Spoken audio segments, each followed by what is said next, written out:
Tenemos a Esteban Perroni, la columna habitual de Datamidia, que tiene su presentación. A pasos del mar y rodeado de naturaleza, La Bonita Suite es el lugar ideal para relajarte y recargar energías. Disfruta de desayuno buffet, piscina climatizada y apartamentos independientes con todo el confort. Consulta ofertas de marzo y abril al 096-425-330. Daniela, ¿dónde es eso, Esteban? Le dije en Punta Colorada y hermoso lugar, estuve por ahí. Esteban, buenas tardes. Un placer de saludarlo, yo se lo aclaro al final, Daniela. Familia de buscadores. El elenco este de jueves, yo vine el jueves para activarlo a usted, Checho, y me lo encuentro. ¿Cómo le va, Checho? Muy bien, muy bien. Un elenco fabuloso, porque te la puedes pegar por cualquier lado. Hay que tener un cuidado bárbaro, hay que estar atento a cada Los jueves bravo. Sí, los jueves son bravísimos. Le quiero dedicar particularmente la columna de hoy a la chona Zulma, la mamá de Agustín, el león rioplatense. Muy bien. Un pequeño percance de salud, pero que me dicen que mira la columna desde hace 6 años atrás. Grande la chona, un beso para grande. Le mandamos un abrazo a la chona, la madre de León. Y ahora que es abuela también, ¿no? Sí. Es verdad. Sabía que se iban a sumar todos, por eso lo dije acá al principio. Además, perdón, León una vez me pasó la foto, es televidente de Seré Curioso también, los jueves a la noche. Y gran hincha nacional. Bueno,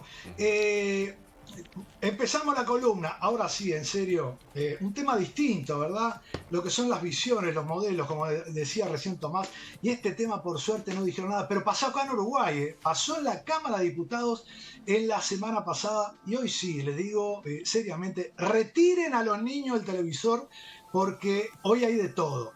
Título, homenaje a contramano, ¿qué diría Sendik? Esto ocurrió la semana pasada en Uruguay, cuando la mayor bancada de senadores y de diputados, esto pasó en la Cámara de Diputados, la del MPP, solicitó la posibilidad de hacer el martes próximo pasado un homenaje por los 100 años de Sendik, que se cumplieron el 16 de marzo, creo que fue el domingo pasado. ¿Pasó desapercibido o no? Yo vengo y les comento lo que ocurre en los medios. Lo dijeron los medios, yo no tengo nada que ver. Apenas organizo un poco la información. ¿Qué ocurrió? Ustedes saben que para que en diputados pueda salir votado lo que sea, por la más simple de las mayorías, tienen que estar todos los diputados del Frente Amplio y sumar 2 de la oposición. Pues bien, lo que parecía más difícil de todo era sumar 2 de la oposición para un homenaje a Sendik. ¿Qué diría Sendik? Jugaron algunos, improvisaron, y en el caso de Salle aportó los 2 votos. Lo insólito es que la votación terminó 49-49. Y es esto lo que, sumado a pensar qué diría Sendik, nos hizo reflexionar sobre esta votación fallida en principio, de las primeras aparte. Justo salí con este tema, oportuno, inoportuno. Bueno, ustedes dirán, salió 49-49. Más adelante les cuento por qué. O sea, no salió aprobado. Vamos a entrar en calor con el único que para mí, o uno de los que aprovechó la sesión para preguntarse. Muéstrele ahí, Diego, muéstrele. ¿Qué diría Sendik de que se grabe, y permítanme con respeto la terminología marxista, al proletariado, para darle exoneraciones fiscales a la oligarquía extranjera, foránea de UPM?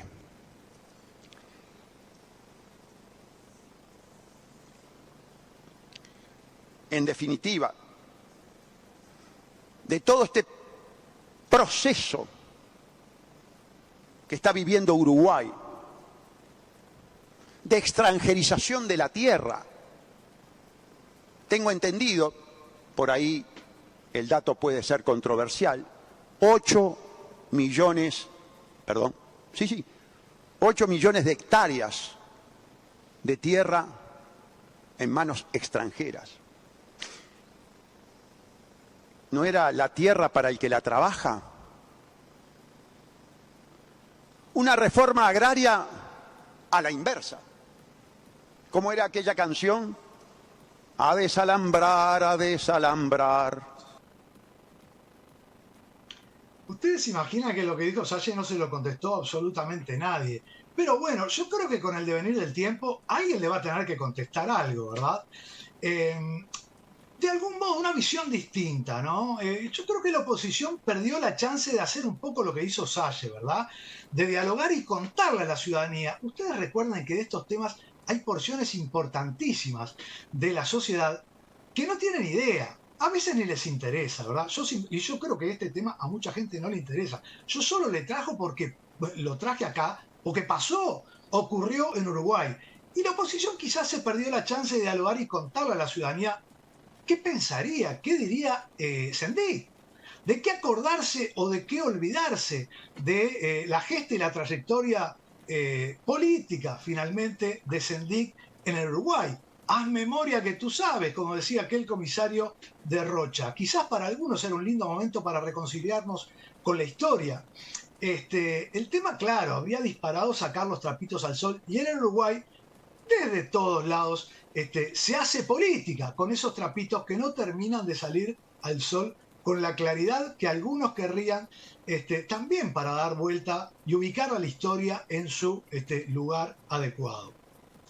Probablemente, esto es un simulacro ahora de la sesión, probablemente no hubiesen faltado las comparaciones con Aparicio Saravia, un sedicioso, al fin, para la constitución de la época, ¿verdad? Se levanta contra la legalidad gobernada por el Partido Colorado. Un lancero, aunque me anotan por acá que lo conseguí ahora sobre el final, que el ejército de Saravia utilizaba fusiles Remington, traídos del Brasil, que te parten al medio si dan en el blanco. El Partido Nacional aceptó su derrota histórica en ese caso, y quizás eso construyó obviamente una épica también de esa derrota, en el caso más emblemático, la fecha de Massoyer, y otros distintos iconografía de la época, a la cual le siguen cantando previo a cada elección, y bueno, de eso probablemente Antonio Maeso nos pueda aclarar más, porque a veces la gente no sabe ni en qué consistió la batalla de Massoyer, que le doy un dato que es clave, aparte de una historiadora ahí en la mesa, que le voy a dejar también una pregunta planteada. En la batalla de Massoyer muere Aparicio Saravia y quiere el destino que es el 1 de septiembre de 1904. Similitudes para analizar la historia. ¿Se parece la batalla de Massoyer, 1 de septiembre de 1904, a la del 14 de abril? La batalla del 14 de abril, en una se le terminó la lucha a Saravia, en la otra, de algún modo, no ahí exactamente se le terminó la lucha a Sendik, pero quiere el destino, y por eso, juego de cartas, coincidencias, energía, quiere el destino que el 1 de septiembre, ahí sí se le terminó a Sendik, cuando fue finalmente apresado por las fuerzas conjuntas. ¿Qué diría Sendik? Déjenme entrar en un juego de palabras, no es que lo tengamos ahí, pero digo, ¿quiere entrar a este debate? Muéstrele ahí, Diego.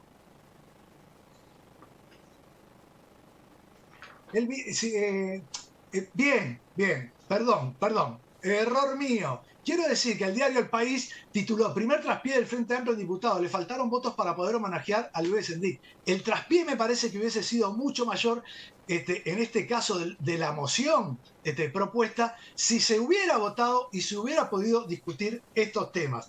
No creo que con el estilo de este amigo de Sendik. Ahora sí, muéstrele, Diego, perdón. Quiero aclarar dos cosas. El Partido Nacional, según contabilicé yo históricamente, el Partido Colorado, tiene más o menos unas 30 revoluciones organizadas en este país contra gobiernos constitucionales.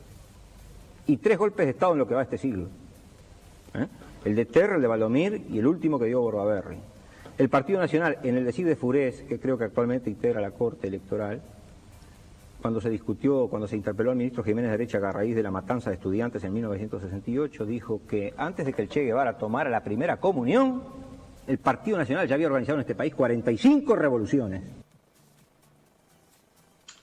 La mierda, dirán algunos, pero lo que quiero puntualizar es que el Partido Nacional, fundamentalmente a partir de la derrota de Saravia, tuvo la virtud de reconocer la derrota y quizás eso permitió que ingresara más cómoda la historia, que como ustedes saben, la escriben los vencedores. No es el caso del MNN liderado por Sendik, que jamás reconoció la derrota y ahí está la piedra en el zapato. Por el contrario, como ustedes ya saben y me han escuchado varias veces, construyó un relato imaginario lleno de mitos, de resistencias, de épicas victorias, no exentas de contradicciones y generalmente muy poco documentado, ¿verdad? La toma de Pando del año 69, la fuga, esta sí bastante documentada, de Punta Carretas, conocida como el abuso, los indestructibles, el mito de los indestructibles, los que no traicionaban, esta frase le va a sonar más, los que saben pero no andan buchoneando, como dijo hace 2 meses Lucía Topolansky, los que en el último minuto, aún encadenados, cuentan algunos relatos, negociaron una tregua, un alto al fuego con lo que ellos llamaron los militares progresistas. Habría que ver, y si uno ve esos nombres, más que militares progresistas, dicen que llegaron a negociar un programa en común.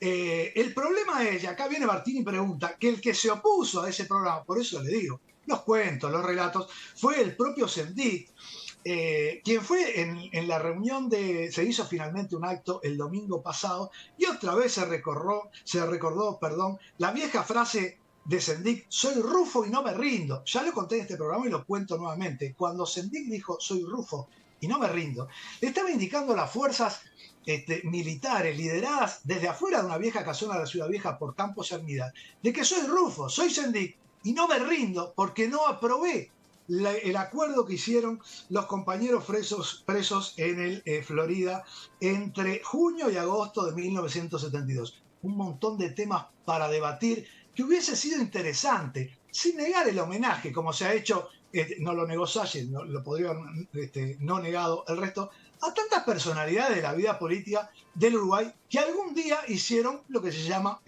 política con armas. Hubiese sido interesante ese homenaje, esos recuerdos, sobre todo para ver los olvidos de quienes hicieron la moción. Pero agarró, como ustedes saben, lo han visto en este programa de Buscadores y en anteriores, muy ocupado al Partido Nacional con el enésimo caso de corrupción. Es más, con el diario del lunes digo que quizás se hubiera armado un lío tan grande que hasta de algún modo podría haber pasado, bajado un poco el volumen de este lío sobre el cual he hablado muchísimo y yo no tengo mucho más para ocultar. Los ocultamientos de los trapos non claros, por decirlo así, o non santos,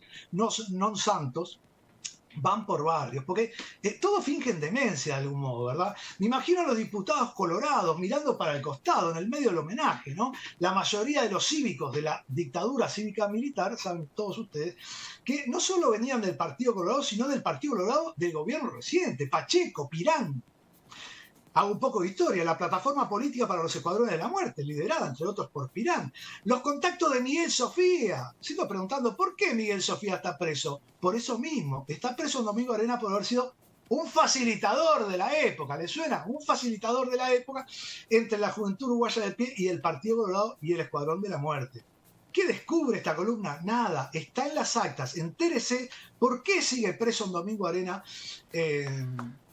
Miguel Sofía. Estamos pidiéndole ahora.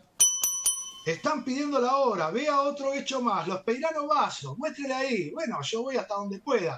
Muéstrele ahí. Esto es para que vean la actualidad de los hechos. Condenan a Juan Peirano Vaso, hijo de Jorge Peirano Facio, quien hizo con el Banco Mercantil en la época, hizo lo mismo que ocurrió luego con el Banco Montevideo. Jorge Peirano fue ministro de Industria y le daban argumentos a los planes de Sendik. Eso es importante para tenerlo en cuenta. ¿Qué les puedo decir? Me tira con la hora. ¿Sabe por qué hubiera sido bueno, Checho, Diga. esa discusión? Porque evidenciaría, lo primero, que las nuevas generaciones tienen que entender, que nada tiene que ver aquel MLN con este MPP. Por eso quizás el MPP, en la duda, en política no se hace nada sin querer, quitó un diputado. El diputado Lima no estaba en sala y cualquiera se da cuenta que el cálculo estaba hecho o a propósito o no de antemano, pero la moción no saldría. Lo segundo que... Por eso.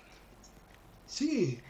Termino, Dani, porque está, tenemos ahí otros tiempos. Lo segundo, cualquier raconto serio documentado dejaría claro que Sendik y los Tupamaros no combatieron con el ejército. El MLN no peleó contra la dictadura cívico-militar. ¿Qué le agrego a esto que les he dicho en otras columnas? El ministro Lubelkin debería sacar una declaración al exterior para que en el exterior tengan más claro la historia del Uruguay. Les juro que me voy y paso a la pregunta. Y todo esto todo esto, por eso el descuido a veces de los contextos políticos y la oportunidad de votar algo, dejar de votarlo, todo en el marco de la citación a Topolansky. Muéstrenles ahí la penúltima y la última, Diego. Les recuerdo que el caso Topolansky, no importa, es este mismo, ¿no? Es lo que dijo Topolansky. Me muestra eso. De militantes que declararon falsamente sobre la dictadura, ¿verdad? Ese caso volvió y Topolansky volvió a la fiscalía de Percivale. Y Topolansky va a ser indagada ahora en abril, capaz que en mayo, lo tienen ahí la noticia. O sea, va a ser igual un momento cuando vaya a declarar Topolansky en que estos temas van a volver y vamos a llegar a un 20 de mayo en el cual cada uno va a tener que decidir de qué lado está y qué va a decir. Permítame, Checho, ¿qué diría Sendik? Para que le quede el raconto completo a los que miran después por YouTube la columna. Le dejo, bueno, una anécdota divina que se la cuento otro día, lamento. ¿Qué diría Sendik? Preguntó Salle y nadie le contestó. Lo que sí se sabe es que cuando viajaba a operarse a Francia, el 28 de abril de 1989, Sendik, las distancias eran irreconciliables con el triunvirato que llevó adelante la gesta del MPP, me refiero a Huidobro, Mujica y Rosenkopf. Sendik quería aquello que ya está en los libros de historias, un frente grande, muy parecido a esa oposición oligarquía-pueblo a la que hizo referencia Salle, y no este MPP probablemente populista en términos politológicos, triunfante, bueno, diferencias enormes de las cuales no nos pudimos enterar, porque finalmente no hubo mayoría. Simplemente, Daniela, no sé, y me despido. No, tenemos, mirá, Daniela quiere hacerte una pregunta, Antonio quiere decir algo y Tomás también. Dani. Sí, en este marco de homenajes a Sendik, evidentemente Sendik es una figura que genera a favor y en contra, ¿no? Y con virulencia. Controversia, divide aguas. Totalmente. Hay un libro que recoge los escritos de él del año 85-86, cuando él estuvo apenas liberado, ¿no? Que es La tierra, la banca y la deuda externa. Y en este marco se hacen aparte otros homenajes. Uno tiene que ver con un predio que se pide a la Junta Departamental, que ya fue votado afirmativamente por el municipio B, que está en Magallanes y Madrid. Y otro es un predio también en Canelones. Esos predios van a ser en homenaje a Sendik, aparte de una serie de charlas, estas publicaciones. ¿Se sabe algo de cómo están esos predios? ¿Cómo va a ser el homenaje en ese lugar? Porque eso forma parte de, bueno, de estos de 100 años. No salió el del Parlamento, pero están estos otros que reivindican la figura de Sendik. Yo supongo también que hay una parte que me parece que es bien interesante de su figura, que tiene que ver con el darle voz a los que en ese momento eran sin voz, que son todos los trabajadores rurales, los peludos de la caña de azúcar, de Artigas, de Paysandú, de Salto, ¿no? Esa dimensión de los trabajadores rurales que hasta hace muy poquito recién tienen una ley de trabajo de 8 horas, bueno, eso es un trabajo de Sendik interesante. Era una enorme oportunidad, Daniela, una enorme oportunidad para que le dijeran a Lima que no se fuera a Paysandú. Así salía la votación. Sí, escucho al resto ahí. Antonio. Ay, Perroni. Si yo no lo apreciara tanto, lo diría en forma diferente. Ojo, Perroni, traer al general Saravia en comparación a Sendik padre es un atrevimiento. Pero es un atrevimiento tan grande que yo creo que es un tema de desconocimiento. ¿Pero por qué de desconocimiento? Pero es simple porque la gente tiene que saber, porque sabes que Perroni no es el único que ha querido comparar. Yo lo vi en las redes. Yo lo vi, no es el único.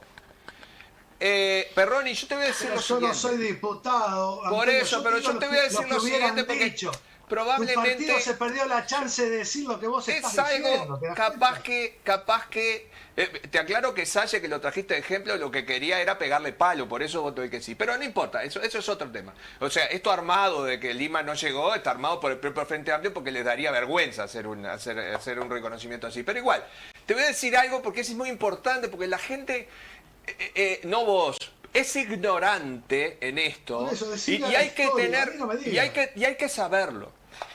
Saravia jamás luchó contra un gobierno, jamás pretendió derrocar un gobierno, nunca estuvo en su mente derrocar al gobierno, jamás. De hecho, estuvo en contra de la decisión del propio directorio del Partido Nacional. Él peleó por derechos. En cambio, el señor Raúl Sendic padre, terrorista, tupamaro, con sangre en sus manos, con tortura, con muerte, pretendió derrocar un gobierno democrático. Quiere decir que hacer una comparación de estas dos personas conocidas en la historia es un atrevimiento. Pero además... Usted tiene que invitar a un diputado del No, MPP, pero yo lo digo porque es así la historia. Es así la historia. Yo le traje las distintas versiones para que No, usted pero esto piense. no es versión, esto es historia. Y realmente, hacerle un homenaje a Sendic es lo mismo que hacer el homenaje a la toma de Pando. O sea, es de una... ¿Cómo te puedo explicar? De las una nuevas generaciones tienen que saber la historia. Es desagradable solamente plantearlo como un personaje que la verdad, yo le voy a contestar a Salle. ¿Qué diría Sendic? Me importa lo mismo que saber cómo curar la quebradura de la pata izquierda de un cangrejo, lo que diga Sendic. Muy bien. Y por último tenemos algo de Tomás. No, simplemente dos cosas. Uno, en estos días que se cumplían los 100 años de nacimiento de Sendic, ¿qué tres figuras claves de Uruguay públicamente en estos días dijeron que Sendic era su líder inspirador y era la persona en la cual ellos estaban inspirados para desarrollar su actividad política? José Pepe Mujica. Dígaselo.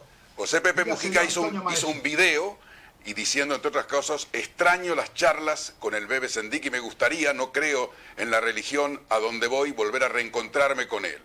Alejandro Sánchez, secretario general de la presidencia, integrante del MLN, públicamente también dijo, Sendic es la figura inspiradora para mi tarea política. Sí. Sandra Lasso, sí, ministra de Defensa Nacional. Estamos hablando de figuras muy importantes del gobierno.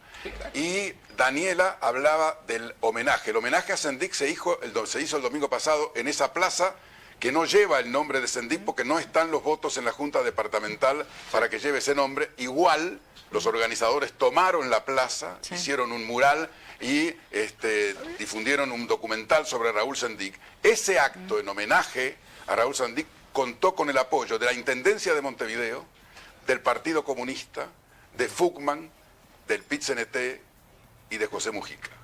Era el lugar, la sede del movimiento por la tierra, ¿no? Exactamente. Por eso era ahí, por eso es el pedido. Tengo que cerrar la columna, Esteban. Ahí está. Vean ustedes el debate que se perdió en diputados para ilustrar y ver las distintas posiciones. Por lo menos no dejaste a nadie indiferente acá en la mesa. ¿Qué diría Sendic? Pero y dale, no arranque de nuevo. Y nadie le contestó. Extranjerización de la tierra. Extranjerización de la tierra, diría. Yo le contesté. Daniela, vaya a descansar acá. Escucha, 80 pasos al océano, 1 hora de Montevideo. Marzo, el mejor mes de verano. Paga menos de lo que vale. Bosque, mar, alegría, la bonita suite. A pasos del mar y rodeado de naturaleza, La Bonita Suite es el lugar ideal para relajarte y recargar energías. Disfruta de desayuno buffet, piscina climatizada y apartamentos independientes con todo el confort. Consulta ofertas de marzo y abril al 096-425-330.